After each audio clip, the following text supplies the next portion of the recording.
അപ്പോൾ ഞാൻ പറഞ്ഞതുപോലെ ചിക്കൻ വറുത്തരച്ചതാണ് ഞാൻ വെക്കാൻ പോകുന്നത്. അപ്പോൾ അതിന് സത്യം പറഞ്ഞാൽ ഇത് എനിക്ക് കുക്ക് ചെയ്യാനൊന്നും അങ്ങനെ അറിയത്തില്ല. ആക്ച്വലി ഇത് ഹസ്ബൻഡ് ഉണ്ടാക്കാമെന്ന് പറഞ്ഞ് തുടങ്ങിയതാണ്. അപ്പോൾ പുള്ളി അതിൽ നിന്ന് മാറിയപ്പോൾ പിന്നെ എനിക്ക് വേറെ വഴിയില്ല, ചെയ്തേ പറ്റത്തുള്ളൂ. അപ്പോൾ ഞാൻ വിചാരിച്ചു വറുത്തരച്ചിട്ട് വയ്ക്കാമെന്ന്. എനിക്ക് വലിയ കുക്കിംഗ് ഒന്നും അറിയത്തില്ല. പിന്നെ ഞാൻ എന്ത് ചെയ്യുന്നു അത് നിങ്ങളെ കാണിക്കുന്നെന്ന് മാത്രം. ഇപ്പോൾ ചിക്കൻ ആണെങ്കിൽ നമ്മൾ മേടിച്ചിട്ടുണ്ട്. നമ്മൾ ലുലുന്ന് മേടിച്ച ചിക്കനാണ് അത്. അവർ കട്ട് ചെയ്തിട്ടാണ് നമുക്ക് തന്നു. പക്ഷേ അതിനെ ഞാൻ പിന്നെയും ചെറുതാക്കി. നമുക്ക് ചെറിയ ചെറിയ പീസസ് ഇവിടെ എല്ലാവരും കഴിക്കത്തുള്ളൂ, വലിയ പീസുകളൊന്നും ആരും കഴിക്കത്തില്ല. അപ്പോൾ അതിന് ചെറിയ ചെറിയ പീസുകളൊക്കെ ആക്കി എടുത്തിട്ടുണ്ട്. കഴുകി അതിനെ വെള്ളം വാരാൻ വേണ്ടി മാറ്റി വെച്ചു. അത് കഴിഞ്ഞ് പിന്നെ നമുക്ക് വേണ്ടത് തേങ്ങയാണ്. ഞാൻ വറുത്തൊന്നും എടുത്തിട്ടില്ല. അന്നേരം തേങ്ങ വറുത്തിട്ട് അതിനകത്ത് മുളക് പൊടി, മല്ലിപ്പൊടി, മഞ്ഞൾപ്പൊടി, കുറച്ച് ഗരം മസാല, പിന്നെ നമുക്ക് എന്തുവായിരുന്നു ഇട്ടത്, ഞാൻ കുറച്ച് ചിക്കൻ മസാല. ഇതിൻ്റെ അളവുകളൊന്നും എനിക്കില്ല, എനിക്ക് തോന്നിയതുപോലെയൊക്കെ ഞാൻ ഇട്ടിട്ടുണ്ട്. അപ്പം നമുക്ക് ഏകദേശം കണക്കറിയാമല്ലോ. 1.5 ടീസ്പൂൺ മുളക് പൊടി, നമ്മുടെ എരിവിന് ആവശ്യമായിട്ടുള്ള സാധനങ്ങൾ, പിന്നെ ഉള്ള രീതിയിൽ. അപ്പം ഇത് കുക്കിംഗ് വീഡിയോ അല്ല ആക്ച്വലി. ഇത് ഞാൻ എന്താണോ ഉണ്ടാക്കുന്നത് അത് കാണിക്കുന്നു എന്ന് മാത്രം. അതുകൊണ്ട് ഇപ്പോൾ കുക്കിങ്ങിന് അളവുകളൊന്നും അതിൻ്റെ ആവശ്യമില്ലല്ലോ. അപ്പം അങ്ങനെ എല്ലാം കൂടെ വറുത്ത് ഞാൻ മാറ്റി വെച്ചതാണ്. അപ്പം അമ്മ പറഞ്ഞ എനിക്ക് ഓർമ്മയുണ്ട്, ഇങ്ങനെ തേങ്ങയൊക്കെ വറുത്ത് കഴിഞ്ഞ് നമ്മൾ ചൂടാറാൻ വേണ്ടിയിട്ട് വേറെ കുറച്ച് പാത്രത്തിലോട്ട് മനിലേക്ക് കരിഞ്ഞു പോകും ആ ചട്ടിയിൽ തന്നെ വെച്ചാൽ. അപ്പോൾ അതുകൊണ്ട് ഞാൻ ആ ഒരിത് കൊണ്ട് ഞാനിത് ഇങ്ങനെ മാറ്റി വെച്ചേക്കുവാണ്. പിന്നെ ഇനി നമുക്ക് വേണ്ടത് ഉള്ളി, പച്ചമുളക്, ഇഞ്ചി, വെളുത്തുള്ളി പേസ്റ്റ്, ഇതെല്ലാമാണ്. അതെല്ലാം അരിഞ്ഞ് എടുത്ത് കൊണ്ടുവരാം കേട്ടോ. അപ്പോൾ നമ്മളൊരു പാൻ അടുപ്പത്തിൽ വെച്ചിട്ടുണ്ട്. അടുപ്പത്തിൽ വെച്ച് ചൂടാക്കുന്നുണ്ട്. ചൂടായി കഴിയുമ്പോൾ അപ്പോഴത്തേക്ക് നമ്മുടെ നേരത്തെ തേങ്ങ വറുത്ത് വെച്ചിരുന്നില്ലേ, അത് നമ്മൾ അരച്ച് വെച്ചിട്ടുണ്ട്. ഇച്ചിരി പേസ്റ്റ് പോലത്തെ പരുവത്തിൽ ഇങ്ങനെ അരച്ച് വെച്ചിട്ടുണ്ട്. പിന്നെ ഇഞ്ചി വെളുത്തുള്ളി പേസ്റ്റാക്കി വെച്ചിട്ടുണ്ട്. ഉള്ളി അരിഞ്ഞ് വെച്ചിട്ടുണ്ട്. ഇത് കണ്ടോ, ഉള്ളി ഞാൻ ഇങ്ങനെ അരിയുന്നത്. എല്ലാവരും ഇങ്ങനെ നീളത്തിലരിയുന്നത്. ചിക്കൻ കറിക്കും മുട്ടക്കറിക്കും ഒക്കെ ഇങ്ങനെ നീളത്തിലരിയാറ്. പക്ഷെ ഞാനിവിടെ വീട്ടിൽ ഞാൻ കുക്ക് ചെയ്യുമ്പോൾ ഇങ്ങനെ അരിയുന്നത്. എനിക്കിതാണ് ഇഷ്ടം. അപ്പോൾ അതങ്ങനെ അരിഞ്ഞ് വെച്ചിട്ടുണ്ട്. പാനിലോട്ട് ഇച്ചിരി എണ്ണ ഒഴിക്കുവാണ്. ഞാനിവിടെ സൺഫ്ലവർ ഓയിലാണ് ഉപയോഗിക്കണത്.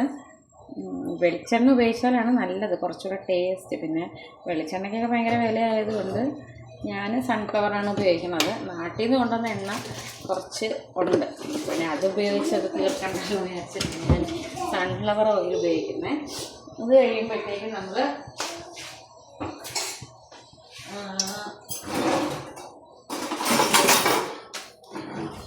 ചവി എടുക്കാൻ പറ്റുമല്ലേ. അത് കഴിയുമ്പോഴേ നമ്മൾ അതിനകത്തോട്ട് നമ്മൾ ഇഞ്ചി വെളുത്തുള്ളിയുടെ പേസ്റ്റ് ഇടും.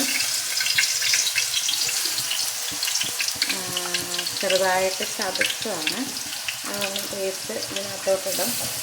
ശരിക്കും പറഞ്ഞാൽ ഈ നോൺ സ്റ്റിക്കിൻ്റെ പാത്രമാണ് നല്ലത്. എനിക്ക് നോൺ സ്റ്റിക്കിൻ്റെ പാത്രം ഇല്ലാത്തത് കൊണ്ട് ഞാനിപ്പോൾ ഇത് ഉപയോഗിക്കണം. എൻ്റെ നോൺ സ്റ്റിക്കിൻ്റെ പാത്രം ചീത്തയായിപ്പോയി.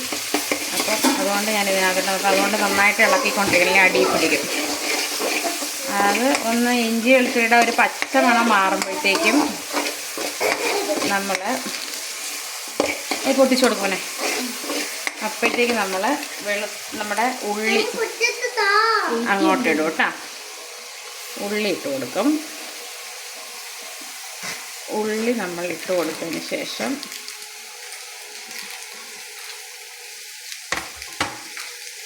നന്നായിട്ടൊന്ന് ഇളക്കി കൊടുക്കുക. പിന്നെ ഈ ഉള്ളി ഒന്ന് പെട്ടെന്ന് കഴിഞ്ഞിട്ട് ഇവിടുത്തെ ഉള്ളിയുണ്ട് ഇങ്ങനത്തെ ഈ ഡാർക്ക് കളർ, അത് ഇച്ചിരി വേവാൻ ഇച്ചിരി പാടാണ്. അതുകൊണ്ട് ഞാൻ ഇച്ചിരി കുറച്ച് ഉപ്പൂടെ ഇട്ടിട്ടാണ് ഞാനത് വഴറ്റുന്നത്.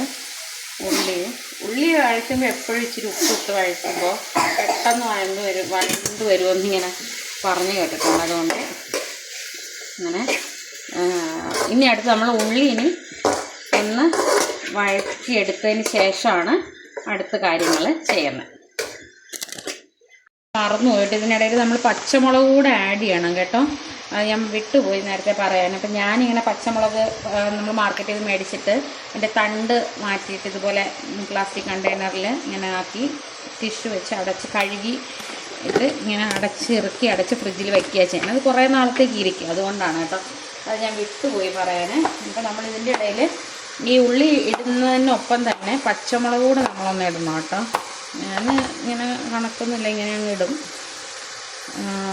അതിനകത്തോട്ട് ഇട്ടിട്ട് അതും കൂടെ ഒന്ന് ചേർത്ത് വേണം വഴറ്റിയെടുക്കാൻ. ഉള്ളി വഴണ്ട് വരുന്ന സമയത്തിന് നമുക്ക് തക്കാളി ഒരു തക്കാളി മതിയാവും. ഞാനൊരു തക്കാളി യൂസ് ചെയ്യണം. ഒരു തക്കാളി അരിഞ്ഞ് നമ്മൾ റെഡിയാക്കി വയ്ക്കണം കേട്ടോ. അപ്പോൾ ഈ ഉള്ളി ആയി കഴിയുമ്പോൾ മാത്രം നമുക്ക് തക്കാളി ചേർത്ത് കൊടുക്കാം. അപ്പോൾ നമ്മൾ ഉള്ളി വഴഞ്ഞ് വന്ന സമയത്ത് ഞാൻ കുറച്ച് തക്കാളി ഇട്ടിട്ടുണ്ടായിരുന്നു. തക്കാളി ഇട്ട് കുറച്ച് പൊടികളും കൂടെ ഞാൻ ആഡ് ചെയ്തിട്ടുണ്ടായിരുന്നു. ഇപ്പോൾ ഏകദേശം ഇതെല്ലാം പച്ചമണമൊക്കെ മാറി നല്ല സ്മെല്ല് വരുന്നുണ്ട്. ഉള്ളിയും തക്കാളിയൊക്കെ വഴണ്ട ഒരു സ്മെല്ല് വരുന്നുണ്ട്. ഇനി നമുക്ക് ഇതിനകത്തോട്ട് ആഡ് ചെയ്യേണ്ടത്, തീ കുറച്ച് വയ്ക്കണേ, എൻ്റെ പാത്രം ശരിയല്ലാത്തതുകൊണ്ടാട്ടോ, അടി പിടിക്കും. അതുകൊണ്ടാണ് ഇതിനകത്തോട്ട് നമ്മൾ അരച്ച് വെച്ചേക്കുന്ന ആ ഒരു പേസ്റ്റ് ഇതിനകത്തോട്ട് തട്ടുക. തേങ്ങ വറുത്തരച്ച് വെച്ചേക്കുന്ന പേസ്റ്റ് ഇതിനകത്തോട്ട് വയ്ക്കുക.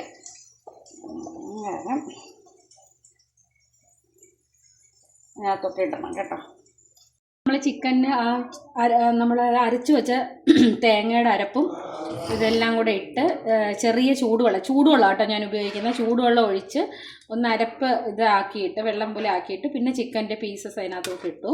ഇനി നമ്മൾ തിളച്ച് വേവാനുള്ള സമയമാണ്. ഇനി നമ്മൾ തന്നെ കുറച്ച് ഉപ്പ് ആഡ് ചെയ്തിട്ടുണ്ട് കേട്ടോ. നമ്മുടെ ആവശ്യത്തിനനുസരിച്ച് ഉപ്പ് കൂടെ ആഡ് ചെയ്തേക്കണം. ഞാനിപ്പോൾ ആഡ് ചെയ്തിട്ടുണ്ട്. നമ്മുടെ ആവശ്യത്തിനനുസരിച്ച് ആഡ് ചെയ്തിട്ടുണ്ട്. നല്ല ടേസ്റ്റ് ഉണ്ട് കേട്ടോ. ഇനി ഇത് തിളച്ച് വേവുന്ന ഒരു സമയം ആവശ്യമുള്ളൂ.